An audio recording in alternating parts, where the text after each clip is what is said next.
18/9/2025 ಬೆಳ್ತಂಗಡಿ ತಾಲೂಕು ಉಜಿರೆ ಸೌಜನ್ಯ ಪರ ಹೋರಾಟಗಾರರಾಗಿರುವ ಮಹೇಶ್ ತಿಮರೋಡಿಯನ್ನವರನ್ನು ಗಡೀಪಾರು ಮಾಡಲು ಒಂದು ಆದೇಶವನ್ನು ಪುತ್ತೂರು ಎಸಿಯವರು ನೀಡಿದ್ದಾರೆ. ಅದರಂತೆ ಇವತ್ತು ಒಂದು ಸ್ಟೇ ಆಗಿದೆ. ಅಂದರೆ ಒಂದು 8 ದಿನಕ್ಕೆ ಮಧ್ಯಂತರ ಒಂದು ಆದೇಶ ಅಂತ ಕೊಟ್ಟಿದ್ದಾರೆ. ನಾನು ಇವಾಗ ಕೇಳ್ತಾ ಇರೋದು, ಇದರಲ್ಲಿ ಬೆಳ್ತಂಗಡಿ DSP ಹಾಗೂ ಪುತ್ತೂರು ಎಸಿಯವರು ಒಂದು ಪಾಯಿಂಟ್ ಹಾಕಿದ್ದಾರೆ. ಅಂದರೆ ಈತನ ಮೇಲೆ ದಾಖಲಾಗಿರೋ ಒಟ್ಟು ಪ್ರಕರಣ 26. ಅಂದರೆ ಕೆಲವೊಂದು ಇದರಲ್ಲಿ ಎಲ್ಲ ಈ 30-32 ಬರ್ತಾಯಿತ್ತು. ಆದರೆ ಒಂದು ಹೇಳ್ತೀವಿ ನೋಡಿ, ದಾಖಲೆ ಸಮೇತ ಹೇಳ್ತಾ ಇದ್ದೀರಿ, 26 ಪ್ರಕರಣ ದಾಖಲಾಗಿರೋದು ಇಂದಿನ ತನಕ. ಅದರಲ್ಲಿ 13 ಪ್ರಕರಣಗಳು ಖುಲಾಸಾಗಿದೆ ಅಂತ ಅದರಲ್ಲಿ ಕೊಟ್ಟಿದ್ದಾರೆ. ಇಲ್ಲಿ ಆಗಿರೋ ಒಂದು 13 ಪ್ರಕರಣ ಖುಲಾಸಾಗಿರೋದು ಯಾವ ರೀತಿಯಲ್ಲಿ ಅಂತ ಹೇಳಿದರೆ ಅದು ನಮಗೆ ತುಂಬ ನೋವಾಗಿರೋದು. ಒಂದು ಪ್ರಕರಣ ನ್ಯಾಯಾಲಯ ಇರುವಾಗ ನ್ಯಾಯಾಲಯಕ್ಕೆ ಸಾಕ್ಷಿದಾರರು ಬಂದು ಹೇಳಿಕೆ ಕೊಟ್ಟು ಆನಂತರ ಅಲ್ಲಿ ತಪ್ಪಾಗಿದ್ದರೆ ಇಲ್ಲ ಸುಳ್ಳು ಪ್ರಕರಣ ದಾಖಲಾಗಿ ಇವರ ಮೇಲೆ ಪ್ರಕರಣ ದಾಖಲು ಮಾಡಿದರೆ ಅಲ್ಲಿ ನ್ಯಾಯಾಲಯ ತೀರ್ಮಾನ ಆಗುತ್ತೆ. ಅದರಂತೆ ಇವರ ಪ್ರಕರಣ ಏನಂತ ಹೇಳಿದರೆ, ಇವರು ದಾಖಲು ಮಾಡಿ ಒಂದು ಸ್ಟೇಟ್ಮೆಂಟ್ ಬರೆದಿಟ್ಟಿದ್ದಾರೆ. ಇವರ ರೌಡಿ ಪ್ರವೃತ್ತಿ ಹಾಗೂ ತನ್ನ ದರ್ಪದಿಂದ ಸಾಕ್ಷಿ ಹೇಳಲು ಬಂದವರಿಗೆ ಬೆದರಿಸಿ ಕಳಿಸಿ ಈ 13 ಪ್ರಕರಣ ಖುಲಾಸಾಗಿರೋ ಎಂಬ ಒಂದು ಸ್ಟೇಟ್ಮೆಂಟ್ ಕೊಟ್ಟಿದ್ದಾರೆ. ಇದು ಎಷ್ಟು ಸರಿ ಅಂತ ಗೊತ್ತಿಲ್ಲ. ಇಡೀ ಕರ್ನಾಟಕ ರಾಜ್ಯದ ಜನತೆ ಹಾಗೂ ಇದಕ್ಕೆ ಸಂಬಂಧ ವಕೀಲರಲ್ಲಿ ಇದ್ದರೆ ಇದೊಂದು ಆಲೋಚನೆ ಮಾಡಿ, ಇವರು ಕೊಟ್ಟರು ಸರಿಯಾ? ಆಗ ನಾನು ಕೇಳ್ತಾ ಇರೋದು, ಈ ಯಾರೋ ಸಾಕ್ಷಿ ಹೇಳಲು ಬರುವಾಗ ಇವರ ರೌಡಿ ಪ್ರವೃತ್ತಿಯಿಂದ ಇಲ್ಲ ಇವರ ದರ್ಪದಿಂದ ಇವರನ್ನು ಬೆದರಿಸಿ ಕಳಿಸಿ ಏಕೆ ಪ್ರಕರಣ ದಾಖಲು ಮಾಡಿಲ್ಲ? ಅವರು ಏಕೆ ದೂರು ದಾಖಲು ಮಾಡಿದ ಠಾಣೆಗೆ? ಸರಿ, ಇವಾಗ ಈ DSP ಅವರು ಹೇಳೋ ಪ್ರಕಾರವಾಗಿ ಇವರೇ ಗೊತ್ತಿತ್ತು ಈ ರೀತಿಯಲ್ಲಿ ಆಗಿದೆ ಅಂತ. ಆಗ ಸ್ವಯಂ ಪ್ರೇರಿತವಾಗಿ ಏಕೆ ಪ್ರಕರಣ ದಾಖಲು ಮಾಡಿಲ್ಲ? ಇದು ನ್ಯಾಯಾಲಯಕ್ಕೆ ಮಾಡೋ ಅವಮಾನ ಅಲ್ವಾ? ಹಂಗೆ ನ್ಯಾಯಾಲಯದಲ್ಲಿ ಯಾರು ಒಂದು ಸಾಕ್ಷಿ ಹೇಳಿಲ್ಲ ಅಂತಲ್ಲ, ಇದು ಇವಾಗ ಬೇಕಾಗಿರೋದು. ಇದೇ ರೀತಿಯಲ್ಲಿ ಪ್ರತಿಯೊಂದು ಇದೆ, ಇದರ ತುಂಬ ಪ್ರಕರಣ ಇದೆ. ನಾನೆಲ್ಲವನ್ನು ಈಗಾಗಲೇ ಮಂಗಳೂರು SP ಅವರಿಗೂ DSP ಅವರಿಗೂ AC ಅವರಿಗೂ RTI ಮುಖಾಂತರ ಹಾಕಿದ್ದೀನಿ. ಆ ದಾಖಲೆನ ತೆಗೆದು ನಾವು ನ್ಯಾಯಾಲಯಕ್ಕೆ ಒಪ್ಪಿಸ್ತೀವಿ. ಅಲ್ಲಿಂದ ಸತ್ಯಾಸತ್ಯ ಜನರಿಗೆ ತಿಳಿಸ್ಬಿಡ್ಬೇಕು, ಅದು ನಮ್ಮ ಉದ್ದೇಶ. 18/9/2025 ಬೆಳ್ತಂಗಡಿ ತಾಲೂಕು ಉಜಿರೆ ಸೌಜನ್ಯ ಪರ ಹೋರಾಟಗಾರರಾಗಿರುವ ಮಹೇಶ್ ತಿಮರೋಡಿಯನ್ನವರನ್ನು ಗಡೀಪಾರು ಮಾಡಲು ಒಂದು ಆದೇಶವನ್ನು ಪುತ್ತೂರು ಎಸಿಯವರು ನೀಡಿದ್ದಾರೆ. ಅದರಂತೆ ಇವತ್ತು ಒಂದು ಸ್ಟೇ ಆಗಿದೆ. ಅಂದರೆ ಒಂದು 8 ದಿನಕ್ಕೆ ಮಧ್ಯಂತರ ಒಂದು ಆದೇಶ ಅಂತ ಕೊಟ್ಟಿದ್ದಾರೆ. ನಾನು ಇವಾಗ ಕೇಳ್ತಾ ಇರೋದು, ಇದರಲ್ಲಿ ಬೆಳ್ತಂಗಡಿ DSP ಹಾಗೂ ಪುತ್ತೂರು ಎಸಿಯವರು ಒಂದು ಪಾಯಿಂಟ್ ಹಾಕಿದ್ದಾರೆ. ಅಂದರೆ ಈತನ ಮೇಲೆ ದಾಖಲಾಗಿರೋ ಒಟ್ಟು ಪ್ರಕರಣ 26. ಅಂದರೆ ಕೆಲವೊಂದು ಇದರಲ್ಲಿ ಎಲ್ಲ ಈ 30-32 ಬರ್ತಾಯಿತ್ತು. ಆದರೆ ಒಂದು ಹೇಳ್ತೀವಿ ನೋಡಿ, ದಾಖಲೆ ಸಮೇತ ಹೇಳ್ತಾ ಇದ್ದೀರಿ, 26 ಪ್ರಕರಣ ದಾಖಲಾಗಿರೋದು ಇಂದಿನ ತನಕ. ಅದರಲ್ಲಿ 13 ಪ್ರಕರಣಗಳು ಖುಲಾಸಾಗಿದೆ ಅಂತ ಅದರಲ್ಲಿ ಕೊಟ್ಟಿದ್ದಾರೆ. ಇಲ್ಲಿ ಆಗಿರೋ ಒಂದು 13 ಪ್ರಕರಣ ಖುಲಾಸಾಗಿರೋದು ಯಾವ ರೀತಿಯಲ್ಲಿ ಅಂತ ಹೇಳಿದರೆ ಅದು ನಮಗೆ ತುಂಬ ನೋವಾಗಿರೋದು. ಒಂದು ಪ್ರಕರಣ ನ್ಯಾಯಾಲಯ ಇರುವಾಗ ನ್ಯಾಯಾಲಯಕ್ಕೆ ಸಾಕ್ಷಿದಾರರು ಬಂದು ಹೇಳಿಕೆ ಕೊಟ್ಟು ಆನಂತರ ಅಲ್ಲಿ ತಪ್ಪಾಗಿದ್ದರೆ ಇಲ್ಲ ಸುಳ್ಳು ಪ್ರಕರಣ ದಾಖಲಾಗಿ ಇವರ ಮೇಲೆ ಪ್ರಕರಣ ದಾಖಲು ಮಾಡಿದರೆ ಅಲ್ಲಿ ನ್ಯಾಯಾಲಯ ತೀರ್ಮಾನ ಆಗುತ್ತೆ. ಅದರಂತೆ ಇವರ ಪ್ರಕರಣ ಏನಂತ ಹೇಳಿದರೆ, ಇವರು ದಾಖಲು ಮಾಡಿ ಒಂದು ಸ್ಟೇಟ್ಮೆಂಟ್ ಬರೆದಿಟ್ಟಿದ್ದಾರೆ. ಇವರ ರೌಡಿ ಪ್ರವೃತ್ತಿ ಹಾಗೂ ತನ್ನ ದರ್ಪದಿಂದ ಸಾಕ್ಷಿ ಹೇಳಲು ಬಂದವರಿಗೆ ಬೆದರಿಸಿ ಕಳಿಸಿ ಈ 13 ಪ್ರಕರಣ ಖುಲಾಸಾಗಿರೋ ಎಂಬ ಒಂದು ಸ್ಟೇಟ್ಮೆಂಟ್ ಕೊಟ್ಟಿದ್ದಾರೆ.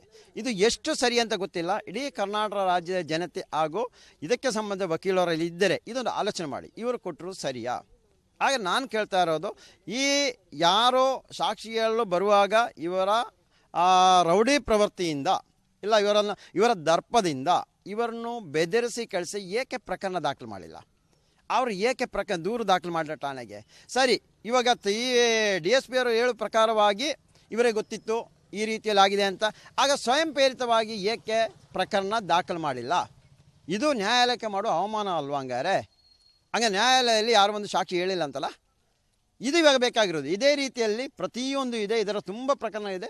ನಾನೆಲ್ಲವನ್ನು ಈಗಾಗಲೇ ಮಂಗಳೂರು SP ಅವರಿಗೂ DSP ಅವರಿಗೂ AC ಅವರಿಗೂ RTI ಮುಖಾಂತರ ಹಾಕಿದ್ದೀನಿ. ಆ ದಾಖಲೆನ ತೆಗೆದು ನಾವು ನ್ಯಾಯಾಲಯಕ್ಕೆ ಒಪ್ಪಿಸ್ತೀವಿ. ಅಲ್ಲಿಂದ ಸತ್ಯಾಸತ್ಯ ಜನರಿಗೆ ತಿಳಿಸ್ಬಿಡ್ಬೇಕು, ಅದು ನಮ್ಮ ಉದ್ದೇಶ. 18/9/2025 ಬೆಳ್ತಂಗಡಿ ತಾಲೂಕು ಉಜಿರೆ ಸೌಜನ್ಯ ಪರ ಹೋರಾಟಗಾರರಾಗಿರುವ ಮಹೇಶ್ ತಿಮರೋಡಿಯನ್ನವರನ್ನು ಗಡೀಪಾರು ಮಾಡಲು ಒಂದು ಆದೇಶವನ್ನು ಪುತ್ತೂರು ಎಸಿಯವರು ನೀಡಿದ್ದಾರೆ. ಅದರಂತೆ ಇವತ್ತು ದಿನಾಂಕ ಇವತ್ತು ಒಂದು ಸ್ಟೇ ಆಗಿದೆ. ಅಂದರೆ ಒಂದು 8 ದಿನಕ್ಕೆ ಮಧ್ಯಂತರ ಒಂದು ಆದೇಶ ಅಂತ ಕೊಟ್ಟಿದ್ದಾರೆ. ನಾನು ಇವಾಗ ಕೇಳ್ತಾ ಇರೋದು, ಇದರಲ್ಲಿ ಬೆಳ್ತಂಗಡಿ DSP ಹಾಗೂ ಪುತ್ತೂರು AC ಅವರು ಒಂದು ಪಾಯಿಂಟ್ ಹಾಕಿದ್ದಾರೆ. ಅಂದರೆ ಈತನ ಮೇಲೆ ದಾಖಲಾಗಿರೋ ಒಟ್ಟು ಪ್ರಕರಣ 26. ಅಂದರೆ ಕೆಲವೊಂದು ಇದರಲ್ಲಿ ಎಲ್ಲ ಈ 30-32 ಬರ್ತಾಯಿತ್ತು. ಆದರೆ ಒಂದು ಹೇಳ್ತೀವಿ ನೋಡಿ, ದಾಖಲೆ ಸಮೇತ ಹೇಳ್ತಾ ಇದ್ದೀನಿ, 26 ಪ್ರಕರಣ ದಾಖಲಾಗಿರೋದು ಇಂದಿನ ತನಕ. ಅದರಲ್ಲಿ 13 ಪ್ರಕರಣಗಳು ಖುಲಾಸಾಗಿದೆ ಅಂತ ಅದರಲ್ಲಿ ಕೊಟ್ಟಿದ್ದಾರೆ. ಇಲ್ಲಿ ಆಗಿರೋ ಒಂದು 13 ಪ್ರಕರಣ ಖುಲಾಸಾಗಿರೋದು ಯಾವ ರೀತಿಯಲ್ಲಿ ಅಂತ ಹೇಳಿದರೆ ಅದು ನಮಗೆ ತುಂಬ ನೋವಾಗಿರೋದು. ಒಂದು ಪ್ರಕರಣ ನ್ಯಾಯಾಲಯ ಇರುವಾಗ ನ್ಯಾಯಾಲಯಕ್ಕೆ ಸಾಕ್ಷಿದಾರರು ಬಂದು ಹೇಳಿಕೆ ಕೊಟ್ಟು ಆ ನಂತರ ಅಲ್ಲೇ ತಪ್ಪಾಗಿದ್ದರೆ ಇಲ್ಲ ಸುಳ್ಳು ಪ್ರಕರಣ ದಾಖಲಾಗಿ ಇವರ ಮೇಲೆ ಪ್ರಕರಣ ದಾಖಲು ಮಾಡಿದರೆ ಅಲ್ಲಿ ನ್ಯಾಯಾಲಯ ತೀರ್ಮಾನ ಆಗುತ್ತೆ. ಅದರಂತೆ ಇವರ ಪ್ರಕರಣ ಏನಂತ ಹೇಳಿದರೆ, ಇವರು ದಾಖಲು ಮಾಡಿ ಒಂದು ಸ್ಟೇಟ್ಮೆಂಟ್ ಬರೆದಿಟ್ಟಿದ್ದಾರೆ. ಇವರ ರೌಡಿ ಪ್ರವೃತ್ತಿ ಹಾಗೂ ತನ್ನ ದರ್ಪದಿಂದ ಸಾಕ್ಷಿಗಳು ಬಂದವರಿಗೆ ಗೆದರಿಸಿ ಬೆದರಿಸಿ ಕಳಿಸಿ ಈ 13 ಪ್ರಕರಣ ಖುಲಾಸಾಗಿರೋ ಎಂಬ ಒಂದು ಸ್ಟೇಟ್ಮೆಂಟ್ ಕೊಟ್ಟಿದ್ದಾರೆ. ಇದು ಎಷ್ಟು ಸರಿ ಅಂತ ಗೊತ್ತಿಲ್ಲ. ಇಡೀ ಕರ್ನಾಟಕ ರಾಜ್ಯದ ಜನತೆ ಹಾಗೂ ಇದಕ್ಕೆ ಸಂಬಂಧ ವಕೀಲರಲ್ಲಿ ಇದ್ದರೆ ಇದೊಂದು ಆಲೋಚನೆ ಮಾಡಿ, ಇವರು ಕೊಟ್ಟರು ಸರಿಯಾ? ಆಗ ನಾನು ಕೇಳ್ತಾ ಇರೋದು, ಈ ಯಾರೋ ಸಾಕ್ಷಿಗಳು ಬರುವಾಗ ಇವರ ರೌಡಿ ಪ್ರವೃತ್ತಿಯಿಂದ ಇಲ್ಲ ಇವರ ದರ್ಪದಿಂದ ಇವರನ್ನು ಬೆದರಿಸಿ ಕಳಿಸಿ ಏಕೆ ಪ್ರಕರಣ ದಾಖಲು ಮಾಡಿಲ್ಲ? ಅವರು ಏಕೆ ದೂರು ದಾಖಲು ಮಾಡಿದ ಠಾಣೆಗೆ? ಸರಿ, ಇವಾಗ ಈ DSP ಅವರು ಹೇಳೋ ಪ್ರಕಾರವಾಗಿ ಇವರಿಗೆ ಗೊತ್ತಿತ್ತು ಈ ರೀತಿಯಲ್ಲಿ ಆಗಿದೆ ಅಂತ, ಆಗ ಸ್ವಯಂ ಪ್ರೇರಿತವಾಗಿ ಏಕೆ ಪ್ರಕರಣ ದಾಖಲು ಮಾಡಿಲ್ಲ? ಇದು ನ್ಯಾಯಾಲಯಕ್ಕೆ ಮಾಡೋ ಅವಮಾನ ಅಲ್ವಾ? ಹಂಗೆ ನ್ಯಾಯಾಲಯದಲ್ಲಿ ಯಾರು ಒಂದು ಸಾಕ್ಷಿ ಹೇಳಿಲ್ಲ ಅಂತಲ್ಲ, ಇದು ಇವಾಗ ಬೇಕಾಗಿರೋದು. ಇದೇ ರೀತಿಯಲ್ಲಿ ಪ್ರತಿಯೊಂದು ಇದೆ, ಇದರ ತುಂಬ ಪ್ರಕರಣ ಇದೆ. ನಾನೆಲ್ಲವನ್ನು ಈಗಾಗಲೇ ಮಂಗಳೂರು SP ಅವರಿಗೂ DSP ಅವರಿಗೂ AC ಅವರಿಗೂ RTI ಮುಖಾಂತರ ಹಾಕಿದ್ದೀನಿ. ಆ ದಾಖಲೆನ ತೆಗೆದು ನಾವು ನ್ಯಾಯಾಲಯಕ್ಕೆ ಒಪ್ಪಿಸ್ತೀವಿ. ಅಲ್ಲಿಂದ ಸತ್ಯಾಸತ್ಯ ಜನರಿಗೆ ತಿಳಿಸ್ಬಿಡ್ಬೇಕು, ಅದು ನಮ್ಮ ಉದ್ದೇಶ. 18/9/2025 ಬೆಳ್ತಂಗಡಿ ತಾಲೂಕು ಉಜಿರೆ ಸೌಜನ್ಯ ಪರ ಹೋರಾಟಗಾರರಾಗಿರುವ ಮಹೇಶ್ ತಿಮ್ಮರೋಡಿಯನ್ನವ್ರನ್ನು ಗಡೀಪಾರು ಮಾಡಲು ಒಂದು ಆದೇಶವನ್ನು ಪುತ್ತೂರು AC ಅವರು ನೀಡಿದ್ದಾರೆ. ಅದರಂತೆ ಇವತ್ತು ದಿನಾಂಕ ಇವತ್ತು ಒಂದು ಸ್ಟೇ ಆಗಿದೆ. ಅಂದರೆ ಒಂದು 8 ದಿನಕ್ಕೆ ಮಧ್ಯಂತರ ಒಂದು ಆದೇಶ ಅಂತ ಕೊಟ್ಟಿದ್ದಾರೆ. ನಾನು ಇವಾಗ ಕೇಳ್ತಾ ಇರೋದು, ಇದರಲ್ಲಿ ಬೆಳ್ತಂಗಡಿ DSP ಹಾಗೂ ಪುತ್ತೂರು AC ಅವರು ಒಂದು ಪಾಯಿಂಟ್ ಹಾಕಿದ್ದಾರೆ. ಅಂದರೆ ಈತನ ಮೇಲೆ ದಾಖಲಾಗಿರೋ ಒಟ್ಟು ಪ್ರಕರಣ 26. ಅಂದರೆ ಕೆಲವೊಂದು ಇದರಲ್ಲಿ ಎಲ್ಲ ಈ 30-32 ಬರ್ತಾಯಿತ್ತು. ಆದರೆ ಒಂದು ಹೇಳ್ತೀವಿ ನೋಡಿ, ದಾಖಲೆ ಸಮೇತ ಹೇಳ್ತಾ ಇದ್ದೀನಿ, 26 ಪ್ರಕರಣ ದಾಖಲಾಗಿರೋದು ಇಂದಿನ ತನಕ. ಅದರಲ್ಲಿ 13 ಪ್ರಕರಣಗಳು ಖುಲಾಸಾಗಿದೆ ಅಂತ ಅದರಲ್ಲಿ ಕೊಟ್ಟಿದ್ದಾರೆ. ಇಲ್ಲಿ ಆಗಿರೋ ಒಂದು 13 ಪ್ರಕರಣ ಖುಲಾಸಾಗಿರೋದು ಯಾವ ರೀತಿಯಲ್ಲಿ ಅಂತ ಹೇಳಿದರೆ ಅದು ನಮಗೆ ತುಂಬ ನೋವಾಗಿರೋದು. ಒಂದು ಪ್ರಕರಣ ನ್ಯಾಯಾಲಯ ಇರುವಾಗ ನ್ಯಾಯಾಲಯಕ್ಕೆ ಸಾಕ್ಷಿದಾರರು ಬಂದು ಹೇಳಿಕೆ ಕೊಟ್ಟು ಆ ನಂತರ ಅಲ್ಲೇ ತಪ್ಪಾಗಿದ್ದರೆ ಇಲ್ಲ ಸುಳ್ಳು ಪ್ರಕರಣ ದಾಖಲಾಗಿ ಇವರ ಮೇಲೆ ಪ್ರಕರಣ ದಾಖಲು ಮಾಡಿದರೆ ಅಲ್ಲಿ ನ್ಯಾಯಾಲಯ ತೀರ್ಮಾನ ಆಗುತ್ತೆ. ಅದರಂತೆ ಇವರ ಪ್ರಕರಣ ಏನಂತ ಹೇಳಿದರೆ, ಇವರು ದಾಖಲು ಮಾಡಿ ಒಂದು ಸ್ಟೇಟ್ಮೆಂಟ್ ಬರೆದಿಟ್ಟಿದ್ದಾರೆ. ಇವರ ರೌಡಿ ಪ್ರವೃತ್ತಿ ಹಾಗೂ ತನ್ನ ದರ್ಪದಿಂದ ಸಾಕ್ಷಿಗಳು ಬಂದವರಿಗೆ ಗೆದರಿಸಿ ಬೆದರಿಸಿ ಕಳಿಸಿ ಈ 13 ಪ್ರಕರಣ ಖುಲಾಸಾಗಿರೋ ಎಂಬ ಒಂದು ಸ್ಟೇಟ್ಮೆಂಟ್ ಕೊಟ್ಟಿದ್ದಾರೆ.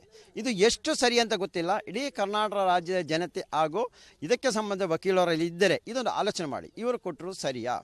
ಆಗ ನಾನು ಕೇಳ್ತಾ ಇರೋದು, ಈ ಯಾರೋ ಸಾಕ್ಷಿಗಳು ಬರುವಾಗ ಇವರ ರೌಡಿ ಪ್ರವೃತ್ತಿಯಿಂದ ಇಲ್ಲ ಇವರ ದರ್ಪದಿಂದ ಇವರನ್ನು ಬೆದರಿಸಿ ಕಳಿಸಿ ಏಕೆ ಪ್ರಕರಣ ದಾಖಲು ಮಾಡಿಲ್ಲ? ಅವರು ಏಕೆ ದೂರು ದಾಖಲು ಮಾಡಿದ ಠಾಣೆಗೆ? ಸರಿ, ಇವಾಗ ಈ DSP ಅವರು ಹೇಳೋ ಪ್ರಕಾರವಾಗಿ ಇವರಿಗೆ ಗೊತ್ತಿತ್ತು ಈ ರೀತಿಯಲ್ಲಿ ಆಗಿದೆ ಅಂತ, ಆಗ ಸ್ವಯಂ ಪ್ರೇರಿತವಾಗಿ ಏಕೆ ಪ್ರಕರಣ ದಾಖಲು ಮಾಡಿಲ್ಲ? ಇದು ನ್ಯಾಯಾಲಯಕ್ಕೆ ಮಾಡೋ ಅವಮಾನ ಅಲ್ವಾ? ಹಂಗೆ ನ್ಯಾಯಾಲಯದಲ್ಲಿ ಯಾರು ಒಂದು ಸಾಕ್ಷಿ ಹೇಳಿಲ್ಲ ಅಂತಲ್ಲ, ಇದು ಇವಾಗ ಬೇಕಾಗಿರೋದು. ಇದೇ ರೀತಿಯಲ್ಲಿ ಪ್ರತಿಯೊಂದು ಇದೆ, ಇದರ ತುಂಬ ಪ್ರಕರಣ ಇದೆ. ನಾನೆಲ್ಲವನ್ನು ಈಗಾಗಲೇ ಮಂಗಳೂರು SP ಅವರಿಗೂ DSP ಅವರಿಗೂ AC ಅವರಿಗೂ RTI ಮುಖಾಂತರ ಹಾಕಿದ್ದೀನಿ. ಆ ದಾಖಲೆನ ತೆಗೆದು ನಾವು ನ್ಯಾಯಾಲಯಕ್ಕೆ ಒಪ್ಪಿಸ್ತೀವಿ. ಅಲ್ಲಿಂದ ಸತ್ಯಾಸತ್ಯ ಜನರಿಗೆ ತಿಳಿಸ್ಬಿಡ್ಬೇಕು, ಅದು ನಮ್ಮ ಉದ್ದೇಶ.